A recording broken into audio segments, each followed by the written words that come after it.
Sapere Aude. Humanistas sin complejos.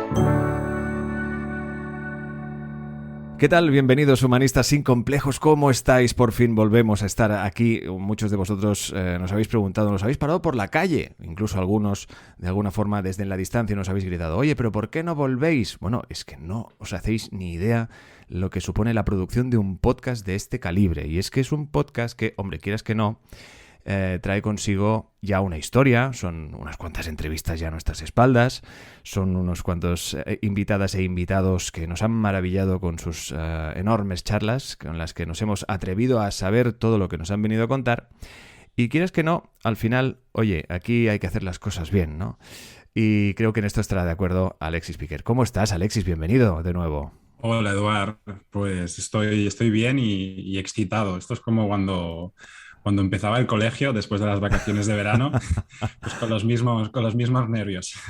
Exacto, es como la vuelta al cole, en este caso la vuelta a, bueno, sí, a nuestro colegio digital en particular, donde bien sabéis que todos nos imaginamos, para poner un poco de imagen a lo que se supone un podcast como este, un hemiciclo donde traemos esas masterclass maravillosas con nuestros invitados. Y como decíamos, ¿no? Es un podcast al que hay que tratar con cariño, que hay que gestionar con calma, porque lo que intentamos aquí es hacer, pues obviamente, que se lleven a cabo unas charlas que luego queden para el recuerdo, al menos para el recuerdo de cada uno de nosotros, ¿no? Como quien ve una buena película. Hoy, el caso que nos trae, nos iremos de viaje a Roma, pero antes quiero que os vayáis de viaje a lo que sería al universo de Sapere Aude Humanistas sin complejos, porque Alexis, tienes que contarnos cómo a día de hoy y en esta nueva temporada hemos iniciado una serie de vías para, si queréis, los que nos estáis escuchando, darnos apoyo. Cuéntanos. Sí, Eduard, porque seguiremos con este podcast mensual que hemos venido haciendo pues ya casi 2 años. Antes comentabas el tiempo que llevamos trabajando en ello con todo el cariño que le ponemos y ya me... Tercera temporada entonces estamos ya. Yo es que ya me pierdo, claro, tú Tercera, dirás. sí, ya somos adultos. Y aparte del podcast que seguirá como hasta ahora, lo que sí que lanzaremos es un nuevo contenido audiovisual en YouTube, que será un programa de cine, ya daremos más detalles. Después también empezaremos a crear contenido escrito y utilizaremos la plataforma Substack, que funcionará mediante suscripción. También daremos más información. Y hemos abierto una cuenta de Patreon para empezar a recibir donaciones y aportaciones de aquellas personas que nos siguen y quieren que este proyecto continúe adelante, porque ya llevamos, como tú dices, casi pues, 2 años, iniciamos el tercer año, hemos puesto mucho tiempo, recursos también económicos y empieza a ser pues momento de recibir un poco de recompensa de todas aquellas personas que nos siguen y que les gusta el contenido que creamos. Desde luego, y nos consta, porque sí que es verdad, y vaya por delante, que tenemos un apoyo extraordinario, hay una comunidad enorme desde estos ya, pues como decíamos, 2 cursos, 2 años, que hace que estamos llevando a cabo este podcast, cosas que os agradecemos una auténtica barbaridad. Ahora llega ese momento en el que nosotros, de nuestra parte, para agradeceroslo, creamos todo este nuevo contenido, para que no solo se quede en un podcast, sino que además nos centremos en todos aquellos temas que os gustan, como es en el caso de el cine, y además en nuestros nuevos formatos que estamos experimentando para vosotros, lo haremos como bien cuenta Alexis en estas plataformas que obviamente si queréis, cosa que os agradeceremos muchísimo, pues nos deis apoyo, como son Substack o Patreon. Toda esta información la encontraréis, como no, en la web humanistasincomplejos.com, yo repito como el teléfono, y luego también en nuestras redes sociales. Cosa que también es importante recordar, pues obviamente que hoy, como decíamos, arrancamos tercera temporada y lo hacemos viajando a Roma y lo hacemos con alguien que de esto sabe, pues hombre, para decirlo simple y llanamente, sabe un rato largo. Hablamos de alguien que también se hace llamar la Isabel Romana. No sé si aún mantiene esta especie de alias. Isabel Barceló, ¿cómo estás? Bienvenida. Hola, buenas tardes, Alexi y Edu. Pues la verdad es que no lo mantengo en mi blog, porque al final alguien dijo, oye, que si luego publicas con tus apellidos, nadie va a relacionarte con esta Isabel Romana. Y la verdad que pensé que tenían razón bueno, y la verdad es que lo cambié, me quité ese nickname y dejé mi propio nombre y apellidos, Isabel Barceló Chico. Me gusta siempre decir el segundo, porque si no, el rastro de la madre se pierde enseguida. Está claro, está claro. Hoy hablaremos de Mujeres de Roma, un libro que te ha cambiado seguro la vida y que te ha impactado claramente en tu trayectoria como escritora. Como decíamos, Mujeres de Roma, heroísmo, intrigas y pasiones. Un libro que yo creo que tiene que ser casi convertirse en manual y que de nuevo muestra, pues cómo no, las mujeres desempeñaron y desempeñarán un papel fundamental en todas las culturas y en todos los tiempos. Alexis, ¿qué nos encontramos en este libro que has tenido como siempre ocasión de devorar? Pues Eduard, este libro es una maravilla. El libro, yo creo que el libro debería tener patas para caminar hasta las casas de la gente y meterse en sitios como la mesita de noche o entre los espacios de los cojines del sofá, donde también se suele colar el mando de la televisión, o en el baño para los que en la bañera, o en cualquier lugar donde nos podamos topar con él. Creo que cualquier persona disfrutará a su ritmo de los relatos que nos comparte Isabel. Y de verdad, que la gente se prepare un té, un café o una copa de vino, lo que sea, y se cite con las páginas de este libro. A mí lo de la copa de vino me ha parecido bien y más teniendo en cuenta la época romana, ¿no? Lo he dicho por ti, lo he dicho por ti. Vete a saber ahora qué estará pensando nuestros amigos humanistas de mí. Bueno, oye, siempre un buen brindis siempre entra bien, ¿no? Bueno, en todo caso, antes de arrancar con este cuestionario que tiene preparado Alexis para ti, Isabel, sí que nos gustaría saber un poco cuándo surgió tu amor por el mundo romano.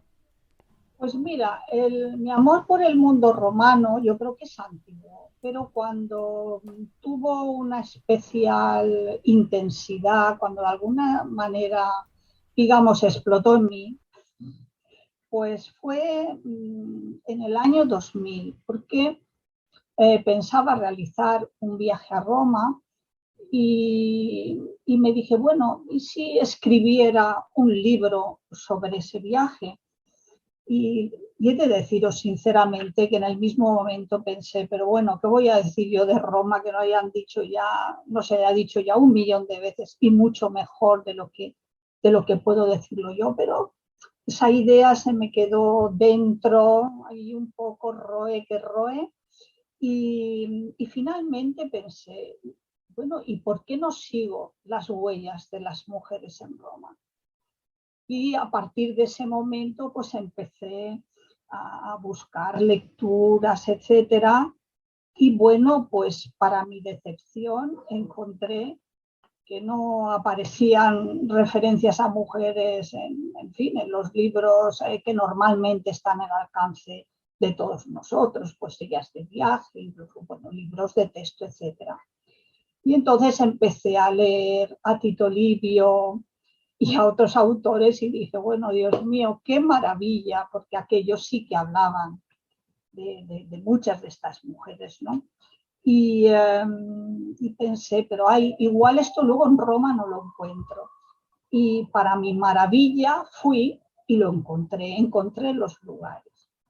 Porque lo cierto es que el libro se estructura como una serie de paseos por la Roma actual, y en aquellos lugares que he identificado como relacionados con distintas mujeres, en ese punto hago una especie de encuentro con ellas, ¿no? En el sentido de aproximarme a ellas y acompañarlas en ese momento crítico de su vida, ¿no? Por el cual dejaron una huella en la historia. Y aquí me paro. Algunas mujeres son históricas, otras pertenecerían al ámbito de la mitología, pero una mitología que marcó la vida de Roma. Isabel, tus Sí. palabras denotan que tienes una relación muy especial con esa ciudad. Después, si quieres, nos explicas también cómo fue esa experiencia de la que viviste en Roma para documentarte para este libro. Pero a mí sí que me gustaría preguntarte, porque cuando empezaba el libro tenía dudas si se trataba de un libro sobre Roma, sobre mujeres, sobre historias y relatos. ¿De qué va el libro que has escrito? Pues mira, yo te lo resumiría diciendo que va de mi pasión por Roma, de mi interés por las mujeres y de un deseo intenso de transmitir todo eso a otras personas que puedan sentir lo mismo o en las que se pueda despertar también ese interés. Yo he escrito el libro que quería escribir. No me he planteado, esto luego me lo van a clasificar como un libro de viajes, como un libro de relatos, todo eso queda fuera de mi pensamiento. Quería que cualquier persona cuando fuera a Roma pudiera tener un recuerdo, una idea respecto a esas mujeres concretas.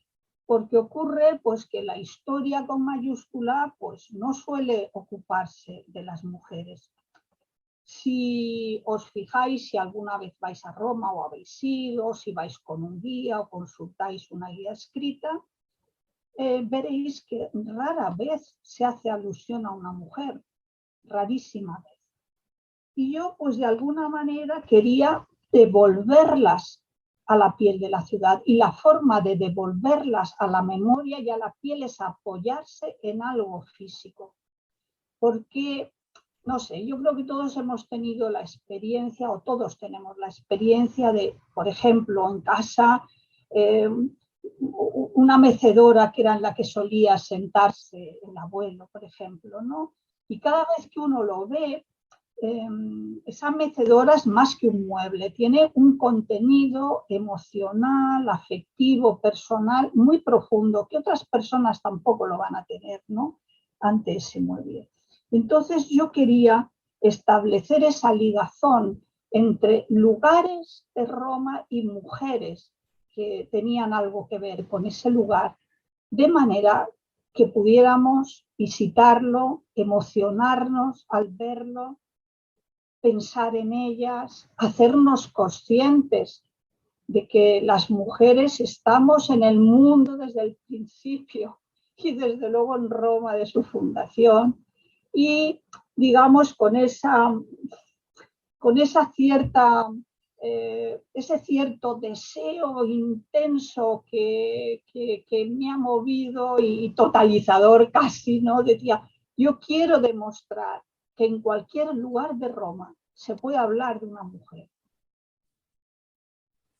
Pues te aseguro que consigue, bueno, que con el libro alcanzas ese objetivo.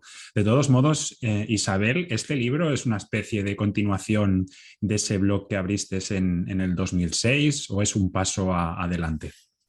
Pues mira, no es continuación, yo te voy a explicar porque creo que lo merecemos todos los oyentes, ¿no? Hablar siempre con claridad. Mira, yo este libro, como os he dicho, empecé a gestarlo, a proyectarlo y a realizarlo en el año 2000. Tuve una beca en la Real Academia de España en Roma entre 2004 y 2005 en ese curso. Y bueno, prácticamente en el 2006 tenía el libro concluido. Pero oye, nadie lo quería publicar. Nadie lo quería publicar y yo pensé, ¿será posible que a nadie más en el mundo le interese el tema de las mujeres, ¿no? De las mujeres romanas y tal, o de estas mujeres? Y bueno, y en un impulso dije, bueno, pues voy a ver en internet si a alguien le interesa. Y fue entonces cuando creé ese blog de Mujeres de Roma. No obstante, en ese blog yo fui haciendo entradas muy diversas, inspirándome, pues no sé, en esculturas, en efemérides, etcétera, porque yo el contenido de mi libro no lo quería poner ahí, no lo quería poner ahí. Así es que he tenido que esperar pues casi 12 años para publicar este libro, ¿eh? Cierto es que también pues cada vez que me hacía el ánimo lo sacaba del cajón, revisaba, volvía a corregir, volvía a mirar, pero ha sido un camino largo, largo, largo. Bueno, los caminos largos se suelen degustar más al final. En los relatos que nos presentas, Isabel, en el libro, pues nos hablan de Lucrecia, de Agripina, de Artemisa Gentileschi, de Gala Placidia, de Vanozza Catanei, perdonad la pronunciación, y de muchísimas otras mujeres. Mujeres que quizá hoy en día no somos capaces de reconocer o recordar, como comentabas, pero que tuvieron un papel importantísimo en el devenir de la historia de Roma y también, estoy seguro, un papel importantísimo sobre nuestra historia. Entonces, Isabel, ¿qué podemos aprender de las mujeres que recuperas en tu libro? Pues yo creo que de ellas podemos aprender todo aquello que estemos dispuestos a hacer. ¿Sabes? Quiero decir que no siempre estamos dispuestos, tenemos la misma disposición de ánimo o de espíritu para aprender. Yo creo que en general son mujeres fuertes, algunas con sus momentos de debilidad, pero con una fortaleza interior muy notable, incluso aquellas cuya conducta no aprobaríamos. Son mujeres, muchas de ellas, muy comprometidas con su ciudad, como es el caso, como has citado, ¿no? de Lucrecia, la Lucrecia de los tiempos antiguos, ¿no? Del siglo V antes de Cristo, o de la gran heroína Clelia, que fue la gran heroína de la antigüedad para los romanos y era una muchacha de quizá 12 o 13 años. Son mujeres que han dado también un rostro humano a esa ciudad. Sobre todo, pensemos en una cosa, en los primeros tiempos de Roma, en la época arcaica, por lo menos 5 veces las mujeres, un grupo de mujeres, siempre encabezada por alguna, pero un grupo de mujeres, salvaron la ciudad del desastre. ¿Qué ocurría? Los romanos eran eran sociedades muy belicosas y ellos eran muy hábiles con las armas, como demostraron a lo largo de toda su historia. Pero hubo momentos en que realmente se encontraron bastante inermes, pues porque habían pasado una guerra reciente y tenían carencia de armas, hambrunas, carencia de soldados, etcétera, o por circunstancias de ese tipo que ellos se sentían que con las armas no podrían salvar a su ciudad. Y entonces, pues cuando ellos decían, bueno, pues vamos a orar a los dioses, vamos a encomendarnos a los dioses y que pase lo que sea. Entonces las mujeres decían, no, nosotras vamos corriendo a los templos, ¿no? Pero no, hay algo que nosotras podemos hacer, se nos ocurre que podemos hacer algo. Y siempre algo se les ocurría para hacer. Hemos de pensar que en esas épocas tan antiguas, el que una ciudad fuera derrotada no significaba he perdido y bueno, mañana será otro día. Significaba que las ciudades eran aniquiladas. O sea, los varones pasados por las armas y los ancianos, mujeres y niños a la esclavitud y la ciudad arrasada hasta los cimientos. Es decir, que allí se jugaba todo el mundo, todo a vida o muerte, ¿no? Y las mujeres muchas veces salvaron a la ciudad en esa situación extrema. Y de hecho, el Senado se lo agradecía siempre, se lo agradecía siempre. El problema es que luego esas cosas se olvidan. Y yo creo que también, para ser justos, otro factor que ha influido mucho en la memoria de las mujeres, de estas grandísimas damas de estas épocas más antiguas. Y es que normalmente, como quienes iban a la guerra eran los hombres, eran ellos los que se llevaban el botín. Y con el botín pues hacían a grandes obras públicas que han sobrevivido. Entonces uno puede ver, pues no sé, el templo el templo de Castor y Pollux, o puede ver en Roma, me refiero, o puede ver el Coliseo, puede ver, en fin, grandes obras que remiten a varones, indudablemente. En cambio, la memoria de las mujeres estaba confiada a veces sí a los templos, lo que pasa es que ya han desaparecido, a los templos, y sobre todo quedaban en los rituales y en las fiestas. Como todo eso sí que ya ha desaparecido, pues bueno, esa memoria que durante siglos los propios romanos tenían de las mujeres, porque las citaban muchas veces, no creáis que no, en los discursos del foro, etcétera, se decía: nuestras antepasadas sabinas hicieron esto y aquello y tal, y eran argumentos de mucho peso durante siglos.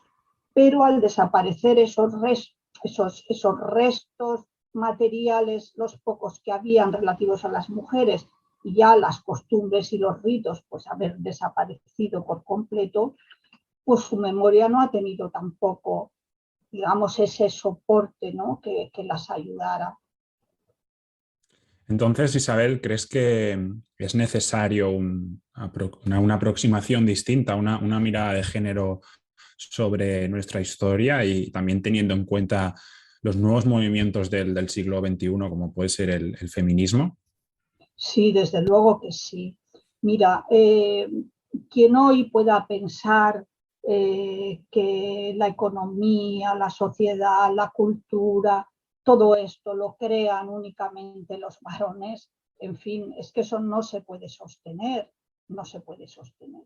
Entonces, el problema es que cuando contemplamos el pasado únicamente con un prisma, digamos, androcentrista, ¿no?, solamente de aquellas cosas que a los hombres interesan, o solamente aquellos aspectos en los que participan únicamente los varones, estamos perdiendo una perspectiva completa, más completa. Lo que yo creo que hoy, en lo que hoy todos podemos estar de acuerdo, en que es absurdo, y perdonar que me exprese así, con esa contundencia, pensar que es más importante matar que dar la vida.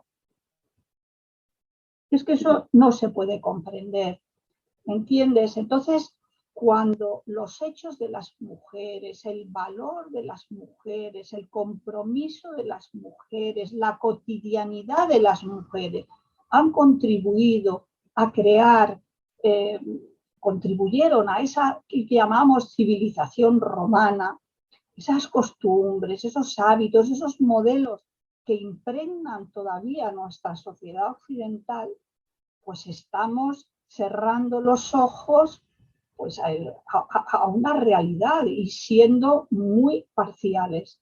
Nos perdemos una parte hermosísima, ¿no?, de la historia, y somos injustos también, ¿no?, porque lo que las mujeres aportaron fue muy, al menos tan importante como lo que aportaron los hombres. No más, pero menos tampoco. Sí, yo estoy, bueno, súper de acuerdo y creo que es muy positivo. Te lo comento más que nada porque estamos viendo como desde hace un tiempo se están publicando libros con mujeres como protagonistas, incluso ya no solo libros, sino pues series y películas. Aquí en este podcast de Humanistas sin Complejos hemos recibido autores y autoras con una protagonista como mujer, y yo creo que, como te decía antes, está genial que se ponga el foco en recuperar esa memoria de la mujer. No obstante, me generan algunas dudas de si esta tendencia puede ser más a veces un elemento de marketing o de marca que de una verdadera posición reivindicativa. Bueno, ciertamente yo creo que las modas cuentan. Yo ya os he dicho que tuve que tener muchos años este libro en el cajón porque a nadie le parecía que tuviera interés hablar de ese tema. Para cuando lo he visto publicado, pues ya digamos que había un clima social más proclive a esto. Y quizás ha sido mejor así, porque si igual lo hubiera sacado en el 2006, pues igual hubiera pasado, digamos, sin pena ni gloria y nadie se acordaría de él, ¿no? O sea que a veces la diosa Fortuna también influye en estas cosas y en los tiempos, ¿no? Pero yo creo que sí, a ver, puede haber una parte que se corresponda con los aspectos más comerciales y tal. Y bueno, y es legítimo. Que se hable de mujeres a mí me parece fantástico. Lo que sí que me gustaría es que siempre que se hable con mujeres se las contemple desde series o desde cualquier obra artística, se las contemple siempre desde una perspectiva humana. Que pongamos a una protagonista para que todos sus poderes consistan en ser muy guapa y seducir a todo el mundo y plegar a todos a sus deseos, pues bueno, no digo yo que no existan mujeres así, pero reconozcamos que ni remotamente representarían a la mayoría. Entonces a mí me gustan las protagonistas femeninas, yo no voy a reprochar nunca esto, pero sí me gustaría que el enfoque fuera siempre de una cierta justicia y de no cosificación, que es una tendencia, bueno, pues que también está ahí presente, ¿no? La mujer como, vamos a decirlo claramente, como objeto sexual. Y sé que no es fácil, ¿eh? Sé que no es fácil porque hace falta una mirada entrenada, vamos a decirlo así, ¿no? Para poder mirar las cosas desde otra perspectiva humana. Total y absolutamente de acuerdo, y sin duda son una serie de detalles, de muros y de barreras que aún están muy presentes, por desgracia, y que conviene derribar. Precisamente hablamos de esas mujeres romanas. Tú, en tu opinión, Isabel, ¿qué mujeres romanas crees que son las más recordadas? Y bueno, un poco también para ti, ¿cuáles son las que más te han impactado? Pues mira, las más recordadas es difícil eso. Yo soy de alguna generación anterior a la vuestra, sí puedo deciros que hasta los años a lo mejor 60 o por ahí se hablaba de Cornelia, la famosa Cornelia, la madre de los hermanos Draco, aparecían todavía en los libros de historia que se estudiaban. Entonces aparecía como un modelo extraordinario de mujer. Aquella mujer, en fin, que tuvo una vida complejísima, era riquísima, riquísima, y en una ocasión fueron a visitarla unas damas, le mostraron sus joyas y le pidieron a ella que les enseñara las suyas. Y entonces ella mandó llamar a sus hijos y dijo: estas son mis joyas. Esto fue esta pequeña anécdota, ¿no? Fue muy, digamos, difundida en aquellos años en los libros y tal.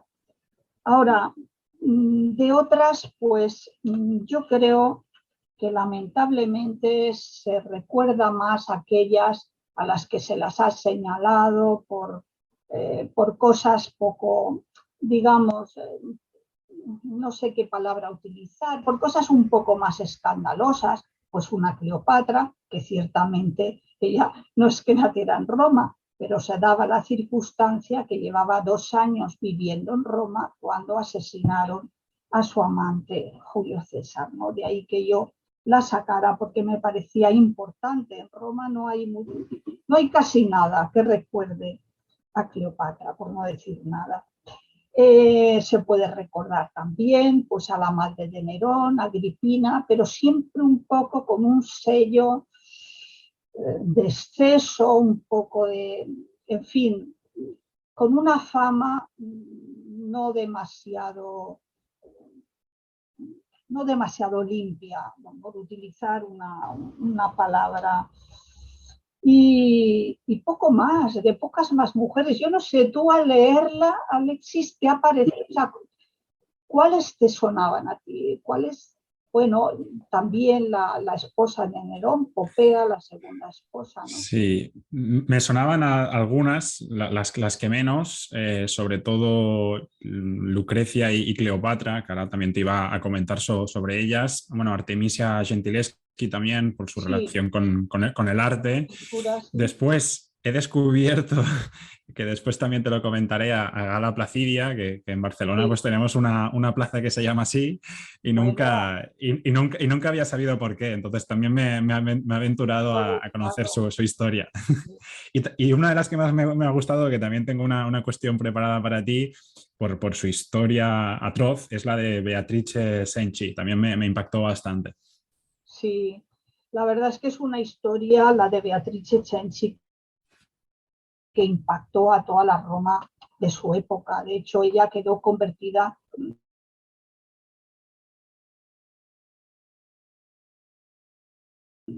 así en una heroína. Bueno, ella seguro que todos los años en septiembre, la fecha de su ejecución, se celebra en misa en Roma, una misa, en recuerdo de ella, y hay algunos lugares donde una placa en el lugar donde estaba la prisión donde ella se estuvo recluida, etcétera. Hay cierta memoria, pero hemos de reconocer que son memorias pues muy minoritarias, no es una memoria muy general.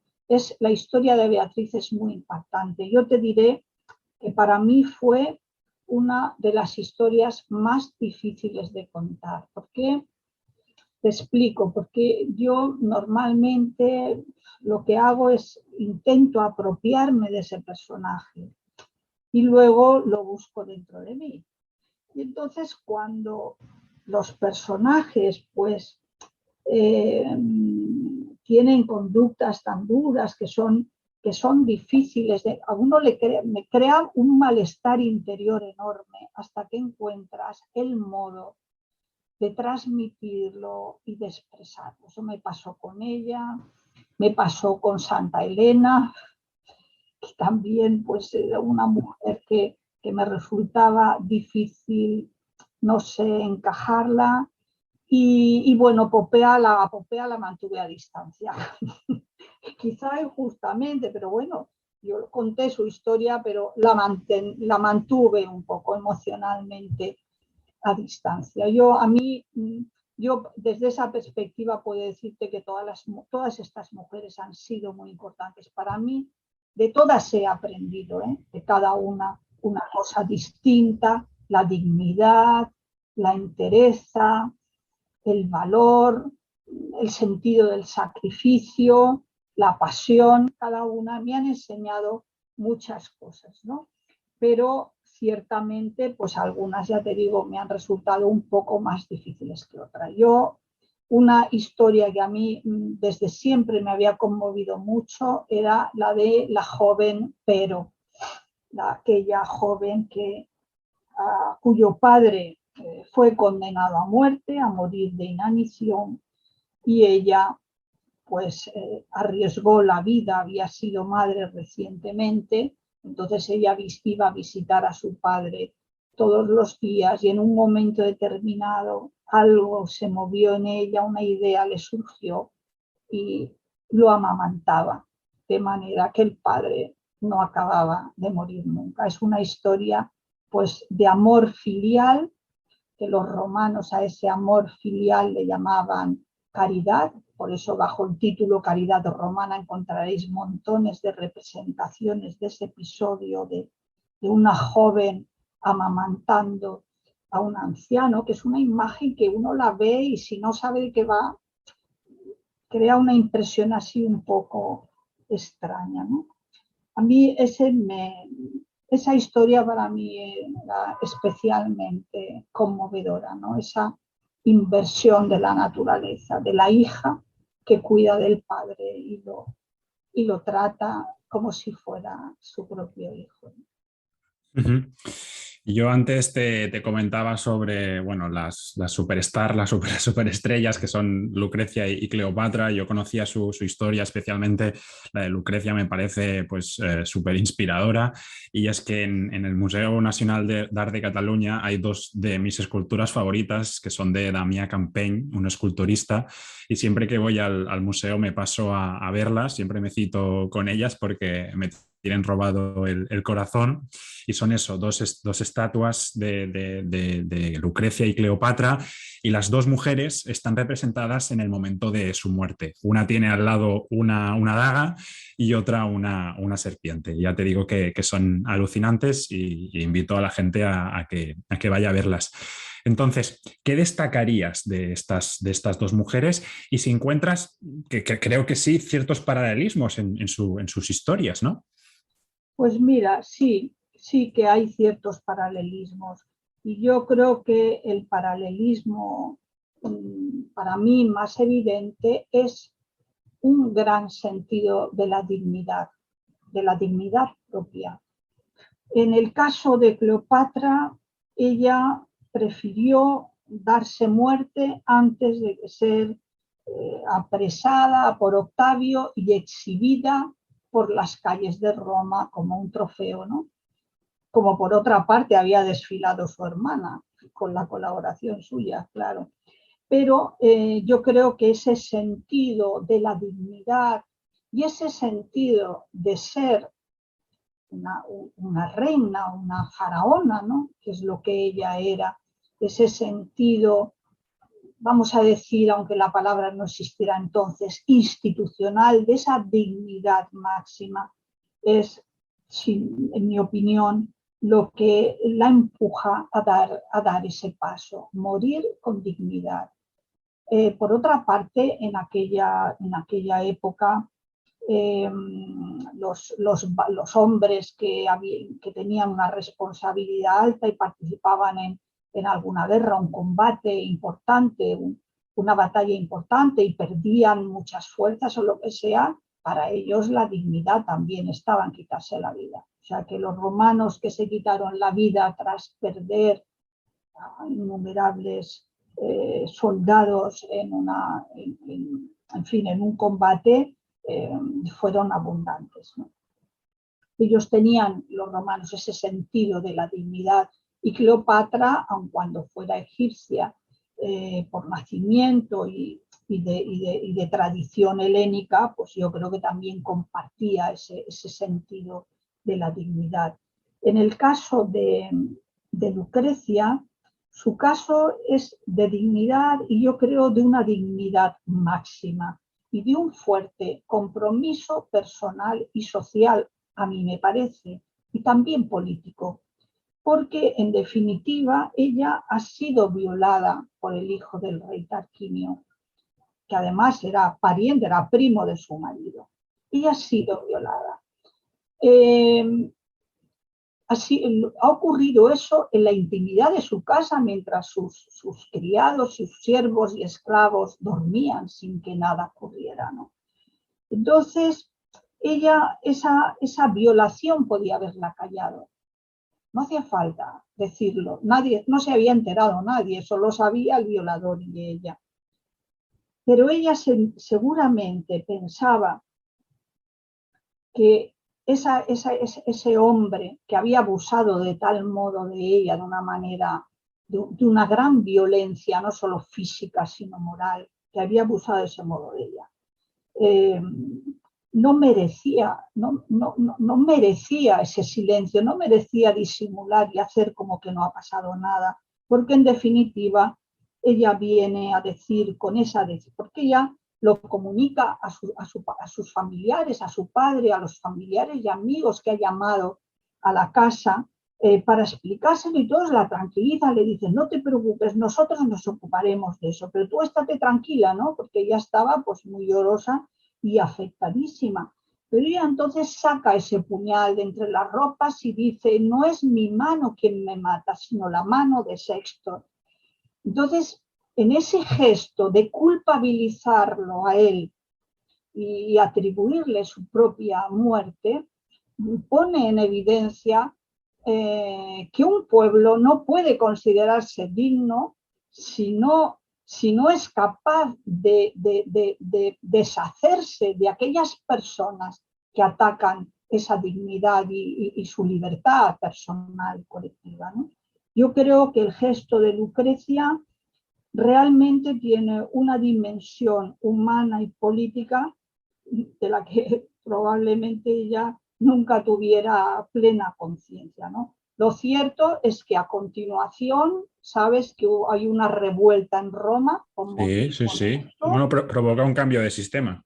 Exactamente. Uh-huh. Ahí expulsan a los reyes de Roma y fundan una república que duraría 500 años, ¿no? Bueno, eso es lo que cuenta de leyenda, ¿no, Isabel? Hay un poquito de leyenda ahí. Vamos a ver, todo esto son episodios que ocurren en un momento, en el tiempo, que estaba a caballo, aunque la escritura todavía no estaba muy por allí.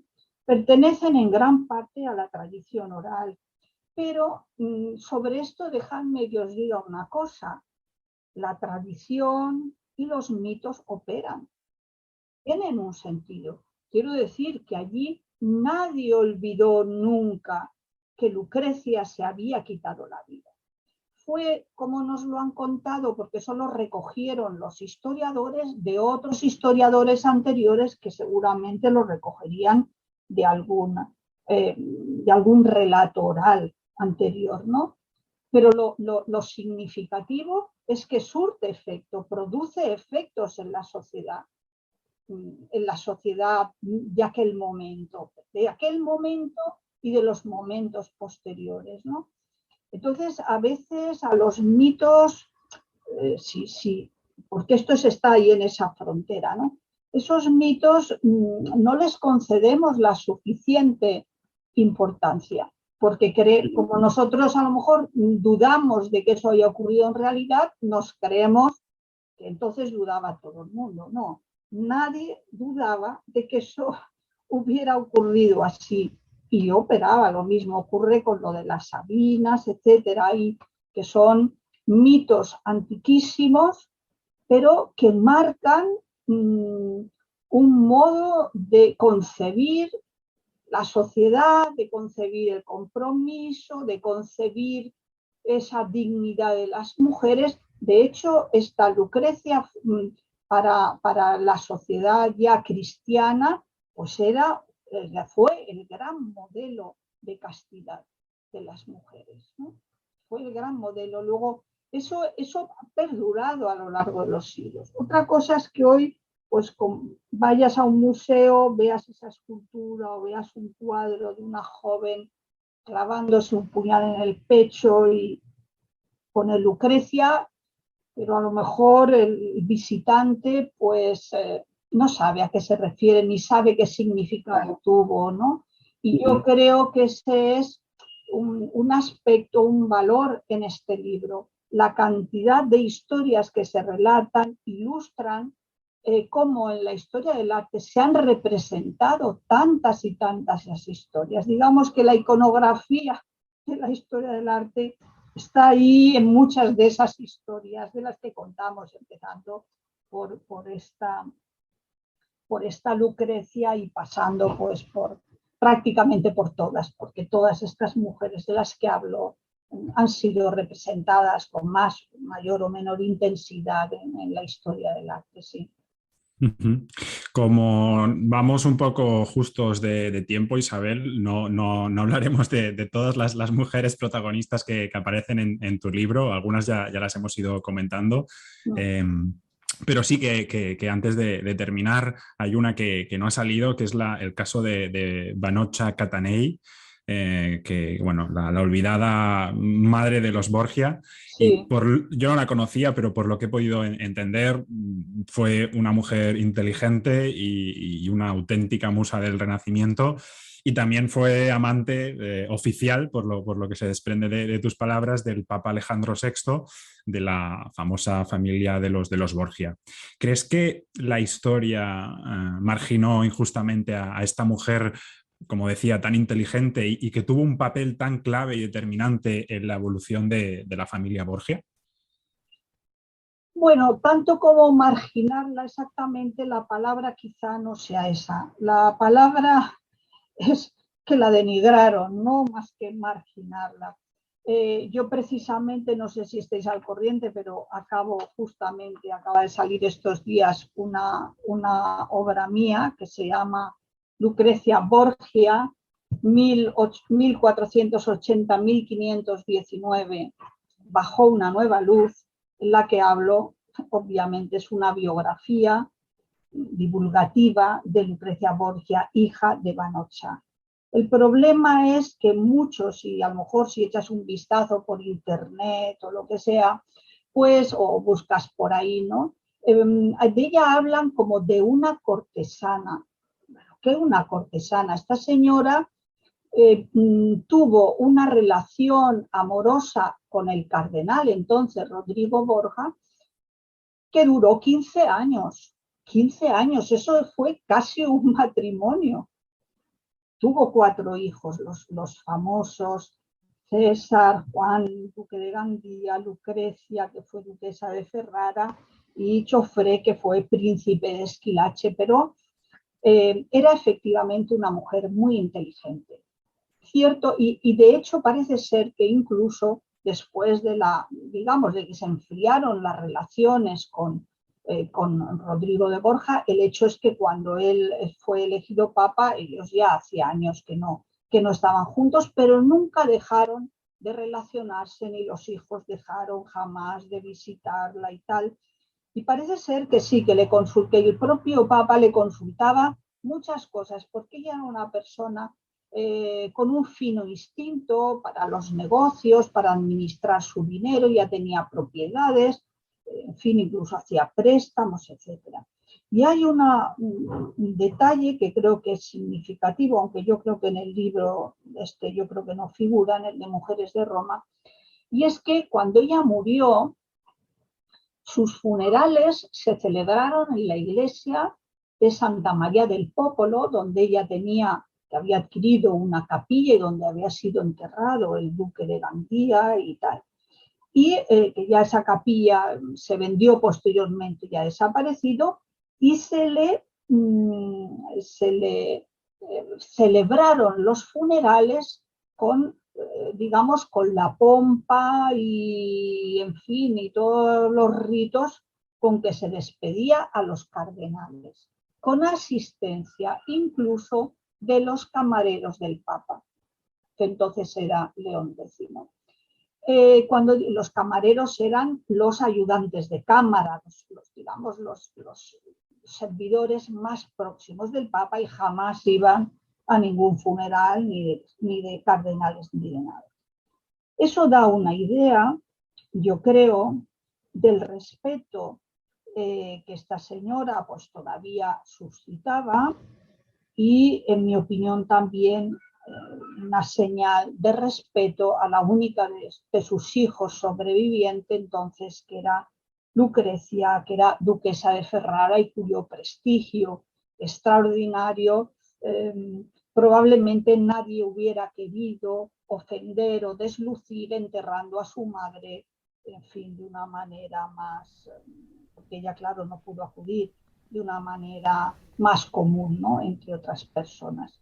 Qué historias y qué vidas tan intensas, ¿eh? La verdad es que yo creo que, como bien comentaba Alexis, es casi de obligatoriedad el tener este libro en las manos y poder disfrutar de cada una de estas historias, de estas mujeres extraordinarias, estas mujeres humanas, algo que Isabel creo que es importante y es uno de los detalles que ha dado en esta entrevista. Es importante resaltar que al menos cuando se hable de ellas, se hable sobre todo de su aspecto humano, de ese factor humano que las llevó a actuar pues de la forma en que actuaron, y también a vivir y a gestionar las situaciones de una vida en unos tiempos pues que también tenía su complejidad. Llegamos al tramo ya final. Alexis, llega el momento también en que nos comentes un poco a nivel de conclusiones cómo ves esta charla, cómo recomiendas este libro. Sí, Eduard, antes comentábamos con Isabel la tendencia creciente de los libros que tratan sobre mujeres, que tienen a mujeres como protagonistas. Pues yo creo que ya era hora de que tuviéramos obras de este tipo, como la de Isabel, que reivindican el papel fundamental que han cumplido estas mujeres en la historia de Roma, y una historia que muchas veces, como comentaba Isabel, está vinculada a la guerra, pero que se olvida lo que es la vida más doméstica, más cotidiana. Y que tienen un papel fundamental no solo en la historia de Roma, que es lo que se centra este libro de Isabel, sino en definitiva en la historia de todos. Además, Isabel ha construido una especie de guía de viajes de tilde histórica en forma de relato que estoy seguro que cambiará la manera en la que veremos Roma cuando la volvamos a visitar, así que habrá que ir pronto. Desde luego, estoy más que seguro que sí. Mujeres de Roma, heroísmo, intrigas y pasiones. Hoy con nosotros Isabel Barceló. Muchísimas gracias por acompañarnos, Isabel, y cuídate mucho. Muchas gracias, Eduard y Alexi. Desde luego, todos los que estáis ahí, ya sabéis, no os olvidéis de entrar en humanistassincomplejos.com y también descubrir estas nuevas formas de apoyarnos y también de empezar a saber de qué podréis disfrutar de estos nuevos contenidos que estamos preparando para vosotros, además de esta maravillosa aventura que es este podcast, este atrevimiento a saber en formato de podcast, que ya sabéis que ahora y de forma mensual encontraréis en todas las plataformas habidas y por haber de podcast. Muchísimas gracias a todos. Esto es Humanistas sin complejos. Sapere Aude. Humanistas sin complejos.